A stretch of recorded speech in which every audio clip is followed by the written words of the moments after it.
All right, well, the weather outside is frightful, but in here it's garden time. I've got a few things set up in here just to show you, you really don't need a whole lot of money to get a garden started, to plant, to sow seeds. I found this plastic bin on the side of the road, okay? Doesn't get any better than that, totally free. These are some solo cups. I have some potting mix. It's just outside my door. So I've just added some potting mix along with some mushroom compost. And I've added just a few nutrients to the soil. I've got my trifecta. I've got some vermiculite. And vermiculite really is just to hold the soil together. I did use a little bit of peat moss, very little. I mean, it's just totally optional.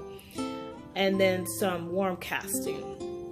And that's just to amend the soil, add some nutrients. I've got these, solo cups. I put some soil in them.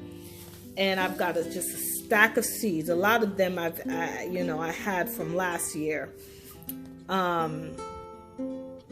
And what I've started so far are just some frost hardy plants like my kale, just some greens, some collards, and I've started some spinach. I mean, this is a hybrid type spinach. I mean, you really could just start just the frost hardy plants, your broccoli, and some more greens. I've used just some herbs and cabbage, my brassica, some brassicas, and then cruciferous vegetables, lots of lettuce. And these seeds that I'm going to start now, I will be able to eat from in the spring. Okay, so I'll have a spring garden.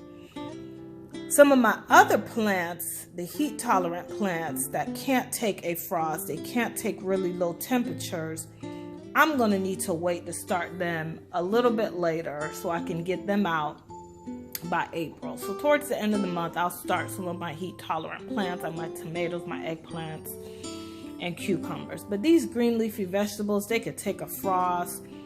I'm going to start them in here. I'm going to put them in the solo cup.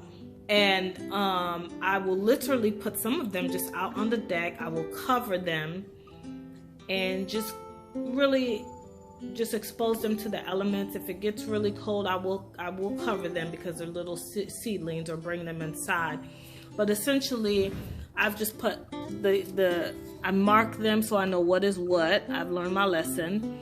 So I will put thyme in here. I will heavily sow them in here, and that will allow them to come up.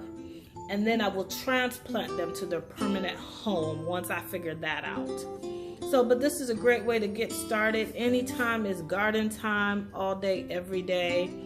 And we'll see how this some of these spring plants do as the season, marches on.